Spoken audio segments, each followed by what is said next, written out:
இந்த வீடியோல வந்து மார்க்கெட் அப்டேட் பார்க்கலாம். பிட்காயின் எப்படி பெர்ஃபார்ம் பண்ண போகுது? அதே மாதிரி ஃபெட்ஸோட இன்ட்ரெஸ்ட் ரேட் மீட்டிங்க்கு அப்புறமேலு எதிர் அவங்க வந்து இன்ட்ரெஸ்ட் ரேட்ட கட் பண்ணுவாங்களா மறுபடியும்? இல்ல வந்து இன்கிரீஸ் பண்ணுவாங்களா? அது எப்படி நம்மள இம்பாக்ட் பண்ணும்? இதையும் பார்க்கலாம். பிளஸ் ஈத்தீரியம் மெயினா. ஏன்னா ஈத்தீரியம் தான் லேகிங்கா இருந்துச்சு. இப்ப வந்து எனக்கு தெரிஞ்சு ஈத்தீரியம், சொலானா அண்ட் பிட்காயின் 2யுமே அவுட் பெர்ஃபார்ம் பண்ணும்னு நெனைக்கிறேன். ஏன்னா அது ரொம்ப புல்லிஷா இருக்கு. அது நல்லா பெர்ஃபார்ம் பண்ணுச்சுன்னா, கண்டிப்பா ஆல் சீசன் நடக்கிறதுக்கு பக்கத்துல நம்ம வந்துட்டோம்.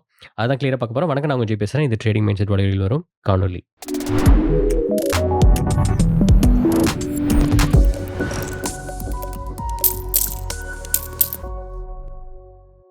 ஃபர்ஸ்ட் வந்து பிட்காயின் பார்த்துடலாம். நான் பிட்காயினோட டெய்லி சார்ட்ல இருக்கேன். ஓகே. ஸோ இதில வந்து பார்த்தீங்கன்னா, ஒரு பேரிஷ் டைவர்ஜென்ஸ் ஃபார்ம் ஆகுற மாதிரியே ஃபீல் இருக்கும். பட் ஆனா வந்து அப்படிதான் இருக்கு. பட் எனக்கு தெரிஞ்சு ஃபெட்ஸ் ஓட அந்த இன்ட்ரெஸ்ட் ரேட் நியூஸ்க்கு அப்புறமேல் தான் அது ப்ராப்பர் ரியாக்ஷன் தெரியும். கண்டிப்பா ஃபெட்ஸ் மறுபடியும் ரேட் கட் பண்ணாங்கன்னா, பிரைஸ் பயங்கரமா ஏறும். இல்ல வந்து அவங்க அதிகப்படுத்துனாங்கன்னா, கண்டிப்பா வந்து பிரைஸ் கொஞ்சம் கீழ வரதுக்கு வாய்ப்பு இருக்கு. வந்தாலும் எனக்கு தெரிஞ்சு 92 கீழலாம் வரதுக்கு வாய்ப்பு இல்லன்னு தான் நெனைக்கிறேன். அத நம்ம வெயிட் பண்ணி பார்க்கலாம். பட் ஆனா மோஸ்ட் லைக்லி எனக்கு தெரிஞ்சு நெக்ஸ்ட் டார்கெட் வந்து 120 ரீஜன் தான் இருக்கும். இந்த இடத்துல வந்து மோஸ்ட்டா பிரைஸ் வந்து ஹால்ட் ஆகும்னு நெனைக்கிறேன். அதுக்கப்புறமேல் வேணா ஒரு புல் பேக் இருக்கலாம். சரி, ஓகே. இப்போ ஃபெட்ஸ் வந்து எய்தர் கட் பண்ணுவாங்களா இல்லையாங்கிறது அப்பாற்பட்டது. அதுக்கப்புறமேலு முக்கியமா இந்த குளோபல் டென்ஷன் பத்தி நெறைய பேர் சொல்லியிருந்தாங்க. இந்த ரஷ்யா அண்ட் உக்ரைன் வார். அது வந்து எனக்கு தெரிஞ்சு ஒரு பெரிய விஷயமா இப்ப இருக்காது அதாவது நம்ம கிரிப்டோ மார்க்கெட்டுக்கு.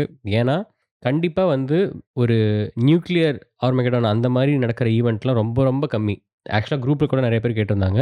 அது வந்து பாசிபிலிட்டி வந்து ஆல்மோஸ்ட் ஒரு 1% கூட கிடையாது.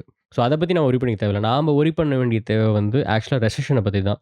நான் ஆல்ரெடி சொல்லியிருந்தேன். கிரிப்டோவோட பேர் மார்க்கெட் எப்ப ஸ்டார்ட் ஆகும் அப்படின்னு என்ன கேட்டா, மேபி ரெசெஷன் வர டைம்ல 2மே வந்து கோரிலேட் ஆயி எல்லாமே ஸ்டாக் மார்க்கெட்லேருந்து கிரிப்டோ மார்க்கெட் எல்லாமே ட்ராப் ஆகும் அப்படிங்கிறத நான் சொல்லியிருந்தேன். அதுக்கு மோர் டேட்டா வந்து நம்மளுக்கு தேவை. எல்லாருமே வந்து ஆகஸ்ட்ல வந்து ரெசெஷன் ஸ்டார்ட் ஆகும்னு சொல்றாங்க. மேனுஃபேக்சரிங் பண்ற எல்லா பெரிய கம்பெனியுமே வந்து லே ஆஃப்க்கு அப்புறமேலு மேபி ஆகஸ்ட்குள்ள ரெசெஷன் வரும்னு சொல்றாங்க. நம்மளுக்கு வந்து அந்த எக்ஸாக்ட்டா வந்து நம்மளுக்கு தெரியல. பட் ஆனா நான் கிளியரா பார்க்க முடியுது. ஸ்டாக் மார்க்கெட்டா இருக்கட்டும், இந்தியன் ஸ்டாக் மார்க்கெட்டா இருக்கட்டும், இல்ல யுஎஸ் ஸ்டாக் மார்க்கெட்டா இருக்கட்டும், எல்லாமே வந்து ஒரு கரெக்ஷன வந்து நோக்கி போறது நம்மளுக்கு தெரியுது. ஸோ அதுவும் நம்ம வெயிட் பண்ணி பார்க்கணும். நெக்ஸ்ட் வந்து ஈத்தீரியம். ஈத்தீரியம் கண்டிப்பா வந்து நாம வரைஞ்ச அந்த ரேஞ்ச் பாருங்க. இந்த ரேஞ்ச்குள்ள தான் வந்து பிரைஸ் வந்து ட்ரேட் ஆயிட்டு இருந்துச்சு. ஸோ வந்து அது இன்னும் பிரேக் பண்ணி போகல. பட் பிரேக் ஆச்சுன்னா கண்டிப்பா வந்து ஒரு 5000, 5500 அந்த ரேஞ்ச் போயிட்டு கூட உங்களுக்கு வந்து ஒரு சின்ன புல் பேக் இருக்கலாம். பட் எனக்கு தெரிஞ்சு புல்லிஷா தான் இருந்துச்சு. பட் அகெயின் இன்னைக்கு இன்ட்ரெஸ்ட் ரேட்டோட இதையும் நம்ம பார்த்துட்டு சொல்லணும். அத நாளைக்கு நம்ம டீட்டெயிலா பார்க்கலாம். அவங்க எப்படி வந்து அத பண்ணியிருக்காங்கன்னு. ஏன்னா நம்மளுக்கு இன்னைக்கு நைட் வரும் நான் வீடியோ ஆல்ரெடி பண்ண ஆரம்பிச்சுட்டேன். ஸோ அதையும் நம்ம மைண்ட்ல வச்சுக்கணும். பட் ஈத்தீரியம் வந்து பம்ப் ஆனா தான் ஒரு ஆல் சீசன் வந்து ஸ்டார்ட் ஆகும்னு நினைக்கிறேன். ஏன்னா ஆல் சீசன் ஸ்டார்ட் ஆகும்னா most of the all coins வந்து எல்லாமே ஈத்தீரியம்ல தான் இருக்கு.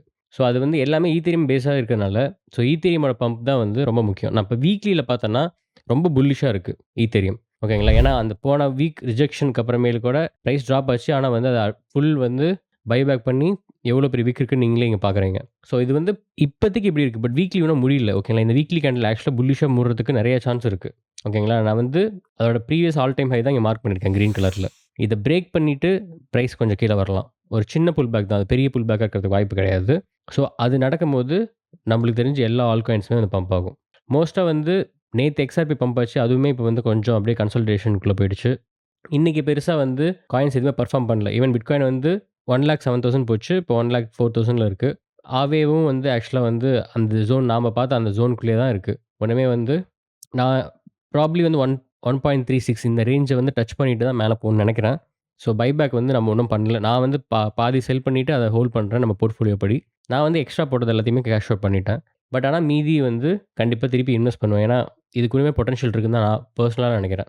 டாமினன்ஸ் பார்த்தாலுமே வந்து பிட்காயின் வந்து ஒரு ஹெட் அண்ட் ஷோல்டர் மாரி உங்களுக்கு ஆசிலேட்டர்ல தெரியுது. பட் பிரைஸ் இது கீழ விழும்போது நம்மளுக்கு வந்து ஆல் சீசன் ஆல் காயின்ஸோட டாமினன்ஸ் ஆக்சுவலா ஏறும். பட் எனக்கு தெரிஞ்சு ஆல் காயின்ஸோட பிட்காயின் தான் ரொம்ப புல்லிஷா இருக்க மாரி எனக்கு ஃபீல் ஆகுது. நான் எக்ஸ்டர்னல் ஃபேக்டர் வச்சு சொல்றேன். டெக்னிக்கல் வச்சு சொல்லல. டெக்னிக்கல்ல பார்த்தீங்கன்னா, உங்களுக்கு வந்து ஆ பிட்காயின் தான் வந்து கீழ வர மாரி இருக்கு. ஈவன் பிரைஸ் சார்ட்ல பார்த்தாலும் சரி, டாமினன்ஸ் சார்ட்ல பார்த்தாலும் சரி. பட் ஆனா எக்ஸ்டர்னல் ஃபேக்டர்லாம் பார்க்கும்போது பிரைஸ் வந்து பம்ப் ஆகறதுக்கான சான்ஸ் இருக்கு. எண்ட் ஆஃப் த டிசம்பர் எப்பயுமே வந்து புல்லிஷா தான் வந்து மேக்ஸிமம் வந்து க்ளோஸ் ஆயிருக்கு. ஸோ அதுவும் நம்ம மைண்ட்ல வச்சுக்கணும். ஆல் சீசன் வரதுக்கு ஈத்தீரியம் தான் ஒரு மெயின் ரீசனா இருக்கும். அதனால அத க்ளோஸா வாட்ச் பண்ணுங்க. ஈத்தீரியம் இந்த ரேஞ்ச பிரேக் பண்ணிடுச்சுன்னா, நீங்க வந்து உங்க ஆல் காயின்ஸோட பம்ப் வந்து ஸ்டார்ட் ஆகறதுக்கு கண்டிப்பா 100% வந்து வாய்ப்பு இருக்கு. என்னோட பெர்சனல் ஒப்பீனியன். ஸோ அத மைண்ட்ல வச்சுக்கோங்க. இப்ப இந்த இன்ட்ரெஸ்ட் ரேட் வந்து கட் பண்றது தான் மெயின் விஷயம். ஏன்னா வந்து பாஸ்ட் 2 மீட்டிங்லயுமே வந்து ஃபெட்ஸ் வந்து இன்ட்ரெஸ்ட் ரேட் கட் பண்ணாங்க. இப்ப 3 டைமும் கட் பண்ண தான் எல்லாரும் எக்ஸ்பெக்ட் பண்றாங்க. மோஸ்ட்டா அப்படி வந்துச்சுன்னா, பிரைஸ் வந்து ஆக்சுவலா பம்ப் ஆகறதுக்கு தான் அதிக சான்ஸ் இருக்கு. ஏன்னா எல்லாரும் எக்ஸ்பெக்ட் பண்றது அது. பட் என்ன நடக்குங்கிறது வந்தா தான் நம்மளுக்கு தெரியும். ஏன்னா யுஎஸ் டாலர்ஸ் வந்து ஸ்ட்ராங்கா தான் இருக்கு. பட் ஆனா வந்து இன்ஃப்ளேஷன் வந்து கண்டிப்பா வந்து கொஞ்சம் எப்பயும் போல தான் இருக்கு. கம்மிலாம் ஆகல.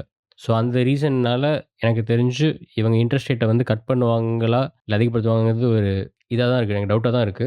ஸோ இந்த டேட்டா நாளைக்கு வரும்போது இன்னைக்கு ஈவினிங் வரும். நம்மளுக்கு நாளைக்கு தான் அத நான் வந்து வீடியோ போட முடியும். ஸோ அப்ப நம்ம டீட்டெயிலா பார்க்கலாம். நீங்க வந்து பிட்காயினோட கிரீட் இண்டெக்ஸ் பார்த்தீங்கனாலுமே வந்து அகெயின் இன்னும் அந்த ரேஞ்சில தான் இருக்கு. நம்ம கீழ போனா மறுபடியும் மேல வருது.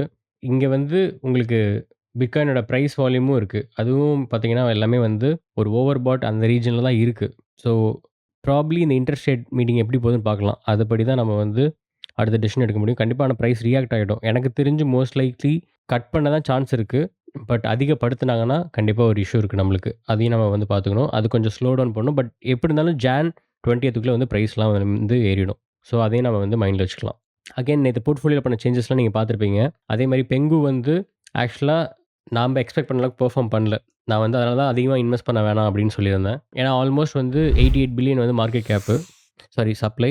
நம்ம 62 வந்து ஆல்ரெடி சர்க்குலேஷன் இருக்கு. மோஸ்ட்டா வந்து இவங்க வந்து 50% கிட்ட வந்து ஏர் ட்ராப் தான் பண்ணாங்க. நாம வந்து கொஞ்சம் ஹையர் பிரைஸ்ல வாங்கிட்டோம்னு நெனைக்கிறேன். ப்ரீ மார்க்கெட்ல 0.406 தான் ஆவரேஜா நான் வாங்குனது. அதோட கீழ தான் போயிருக்கு. பட் ஆனா நான் வந்து 0.5ல வந்து பாதி விக்க முடிஞ்சுச்சு. ஏன்னா பாதி வந்து எனக்கு சீக்கிரமா செட்டில் பண்ணிட்டாங்க அந்த buyers. But most of the people வந்து செட்டில் பண்றதுக்கு லேட் பண்ணிட்டாங்க. ஸோ அதையும் வந்து ஒரு பிரச்சனையா தான் இருந்துச்சு. பட் இது எல்லா டைமும் அப்படி நடக்காது. ஆ நம்ம வந்து ஆக்சுவலா இன்னும் எப்படி அத வந்து ப்ராப்பரா வந்து டீப்பா நம்ம அத பார்த்து எத வந்து செல் பண்ணணும், எத பை பண்ணணும் ப்ரீ மார்க்கெட்ல அப்படிங்கிறதையும் நான் வந்து கிளியரா ஒரு வீடியோ போடுறேன். ஸோ அதுபடி தான் வந்து நாளைக்கு நடக்கும். ஸோ இங்க பார்த்தீங்கன்னா, மோஸ்ட்டா எல்லாமே செட்டில் பண்ணிட்டாங்க. பட் ஆனா டைமிங்ல செட்டில் பண்ணல. எல்லாமே கொஞ்சம் டிலே பண்ணிட்டாங்க. டிலே பண்ணது தான் இஷ்யூ. இப்ப எல்லாமே கண்டிப்பா அவங்க லோ பிரைஸ்ல கூட வாங்கி போயிருப்பாங்க. ஸோ செல் பண்ணவங்களுக்கு ஆக்சுவலா ப்ராஃபிட் தான். இப்ப நம்மளுக்கு தான் வந்து லாஸ்ல இருக்கு. பட் பெரிய லாஸ் கிடையாது. மோஸ்ட் ஆஃப் த பீப்பிள் ஆக்சுவலா ஆவரேஜா வித்துட்டாங்க. பட் நம்ம வந்து இப்போ ஹையர் பிரைஸ்ல வந்து விக்கிறதுக்கு தான் வந்து பார்க்கணும். ஸோ ப்ராபப்ளி வந்து ஒரு $0.1 போகும்போது வித்துரலாம். பெருசா எக்ஸ்பெக்ட் பண்ண தேவையில்ல. ஏன்னா வந்து சப்ளை ரொம்ப ரொம்ப அதிகமா இருக்கு. ஏன்னா இவ்ளோ சப்ளை இருக்கும்போது பெருசா அந்த எஃபெக்ட் இருந்தாலுமே, அதுவும் நெறைய ஏர் ட்ராப் பண்ணியிருக்கனால நெறைய பேர் வந்து சீக்கிரமா செல் பண்ண தான் பார்ப்பாங்க. ஸோ அத நம்ம மைண்ட்ல வச்சுக்கணும். ஃபைனலா வந்து நான் டிட்ராவல் டோக்கன் ஆல்ரெடி நம்ம $1000 போர்ட்ஃபோலியோல இருக்கு. பட் இருந்தா நீங்க வந்து இன்னும் வாங்கலைன்னா வாங்குங்க. ஏன்னா வந்து இதோட மார்க்கெட் கேப் ஜஸ்ட் 20 மில்லியன் தான். டைல்யூட்டட் வந்து 54 மில்லியன். இதுல வந்து ஏவிஐ இன்வெஸ்ட் பண்ணியிருக்காங்க. பட் பைனான்ஸ் டைரக்ட்டா இன்வெஸ்ட் பண்ணல. பட் பைனான்ஸ் வந்து ஏவிஐல வந்து part of the owner. So இது உங்களுக்கு ப்ராப்பரா கனெக்ட் ஆகும்னு நெனைக்கிறேன். நெக்ஸ்ட் வந்து ஏவிஐ வந்து ஏன்னா ஏவிஐ ரெவென்யூ காமிச்சிருக்காங்க. 100 மில்லியன் கிட்ட ரெவென்யூ பண்ணியிருக்காங்கன்னு காட்டியிருக்காங்க. ப்ராஃபிட்ல இருக்காங்கன்னு காட்டியிருக்காங்க. ஸோ கண்டிப்பா இந்த ப்ராடக்ட் ஒர்க் ஆகுது. ஈவன் அவங்க 3 இயர்ஸ்க்கு முன்னாடி இன்வெஸ்ட் பண்ணியிருந்தாலும் அந்த ப்ராஜெக்ட்ல அது நல்லா ஒர்க் ஆயிருக்கு. ஸோ இதுவுமே பார்த்தீங்கன்னா, உங்களுக்கு வந்து நல்ல எக்ஸ்சேஞ்ச்ல எல்லாத்துலயும் லிஸ்ட் ஆயிருக்கு. டாப் டியர் எக்ஸ்சேஞ்ச்ல எல்லாமே லிஸ்ட் ஆயிருக்கு. பைனான்ஸ் லிஸ்டிங் இல்ல. காயின்பேஸ் லிஸ்டிங் இல்ல. பட் அது வந்துச்சுன்னா, இது பயங்கரமா வந்து பம்ப் ஆகும். ஸோ அத மைண்ட்ல வச்சுக்கிட்டு, நீங்க கொஞ்சம் ஆவரேஜா வாங்குங்க. ரொம்ப அதிகமாவும் இன்வெஸ்ட் பண்ண தேவையில்ல. பட் அட்லீஸ்ட் வந்து ஒரு ஒரு லிமிட்டடா கொஞ்சம் இன்வெஸ்ட் பண்ணுங்க. அட்லீஸ்ட் ஒரு $500 அந்த மாரியாச்சும் இன்வெஸ்ட் பண்ணுங்க. மேக்ஸிமம் நான் சொல்றேன். ரொம்ப போட வேணாம். பட் ஏன்னா இதெல்லாம் வந்து பொட்டன்ஷியலா ஒரு 20x, 30x குடுக்கும். பெர்ஃபார்ம் பண்ணுச்சுன்னா. கண்டிப்பா ஏவிஏ பெர்ஃபார்ம் பண்ணும்போது இது பெர்ஃபார்ம் பண்ணும்னு நெனைக்கிறேன். ஸோ அத நான் உங்களுக்கு சொல்லணும்னு விரும்புறேன். ஸோ நாளைக்கு நம்ம ஆக்சுவலா கொஞ்சம் டீட்டெயிலான வீடியோ பார்க்கலாம். ஏன்னா நாளைக்கு வந்து இன்ட்ரெஸ்ட் ரேட் வெளிய வந்துரும். ஆ இன்னும் வந்து நம்மளுக்கு நெறைய மெட்ரிக்ஸ் இருக்கிறனால, நம்ம கரெக்ட்டா வந்து பிரைஸ் எப்படி ப்ரொஜெக்ட் ஆகுங்கிறத நம்ம வந்து தெரிஞ்சுக்கலாம். ஸோ இன்னைக்கு வந்து மார்க்கெட் கொஞ்சம் டல்லா தான் இருக்கு. ரொம்ப ஒரு பெரிய பம்ப் இல்ல. மேபி 6:30க்கு மேல ஏன்னா அப்ப வந்து மார்க்கெட் ஓப்பன் ஆயிடும். பட் இருந்தாலும் அவங்களும் அந்த இன்ட்ரெஸ்ட் ரேட்க்காக வெயிட் பண்ணுவாங்க. ஆனா அங்கேயே ஒரு இண்டிகேஷன் நம்மளுக்கு தெரிஞ்சிரும். எப்படி வரப்போகுதுன்ட்டு பாசிட்டிவா, நெகட்டிவான்ட்டு. ஸோ நான் மோஸ்ட்டா ஃபைனலா முடிக்கும்போது சொல்றேன். நான் வந்து பிட்காயின் அண்ட் ஈத்தீரியம் 2லயுமே புல்லிஷா தான் இருக்கேன். கண்டிப்பா வந்து ஈத்தீரியம், பிட்காயின் 2மே வந்து மேல போச்சுன்னா, ஆல் காயின்ஸும் வந்து கொஞ்சம் கிராஜுவலா பெர்ஃபார்ம் பண்ணும். கீழ போறதுக்கு சான்ஸ் இல்ல. பட் ஈத்தீரியம் பெர்ஃபார்ம் பண்ணாம பிட்காயின் மட்டும் பெர்ஃபார்ம் பண்ணுச்சுன்னா, ஆல் காயின்ஸ் கீழ தான் போகும். இத மைண்ட்ல வச்சுட்டு எல்லாரும் ஃபர்ஸ்ட் ஹோல்ட் பண்ணுங்க. புல் பேக் வரதெல்லாம் வாங்குங்க. ஏன்னா வந்து புல் மார்க்கெட் வந்து முடியல. இது ஒரு பிகினர்ஸ்க்கு நான் வந்து சொல்ற விஷயம். இது எண்டுன்னு நெனச்சீங்கன்னா கிடையவே கிடையாது. கண்டிப்பா வந்து ட்ரம்போட இனாகரேஷன் வந்து ஒரு மெயின் ஈவென்ட். அதுக்கப்புறம் தான் ஒரு பெரிய சீனே இருக்கு. அதுக்கப்புறம் தான் வந்து ரொம்ப புல்லிஷா நெறைய காயின் இந்த 100x பெர்ஃபார்ம் பண்றதெல்லாம் நடக்கிறது வந்து அந்த மாரி ஒரு டைம்ல தான் நடக்கும். நாம வந்து ஆகஸ்ட் மைண்ட்ல வச்சிருக்கணும். அதுக்கு முன்னாடியே வந்து நம்ம எக்ஸிட் ஆயிரணும். அதுவும் நான் வந்து டீட்டெயிலா எப்ப எக்ஸிட் ஆகலாங்க, அதுக்கான இண்டிகேஷன் எப்படி பார்க்கணுங்கிறதையும் நான் போடுறேன். மறக்காம குரூப்ல ஜாயின் பண்ணுங்க. குரூப் உங்களுக்கு ஹெல்ப்ஃபுல்லா இருக்கும். நெறைய பேர் ஆக்டிவா வந்து அவங்களோட ஸ்ட்ராட்டஜிஸ் ஷேர் பண்றாங்க. அவங்க வந்து என்ன நெனைக்கிறாங்க ஒரு மார்க்கெட். உங்களுக்கு நெறைய காயின பத்தி கேட்டாலும், அதுக்கு அவங்களுக்கு தெரிஞ்ச நியூஸ ஷேர் பண்றாங்க. நம்மள மாரியே எப்படி ஒரு காயின பத்தி ரிசர்ச் பண்றோமோ, அது மாரி நெறைய பேர் பண்ணி போடுறாங்க. நீங்களும் பார்ட்டிசிபேட் பண்ணுங்க. உங்களுக்கு ஹெல்ப்ஃபுல்லா இருக்கும். ஓகே நாளைக்கு வீடியோல பார்க்கலாம். பாய்.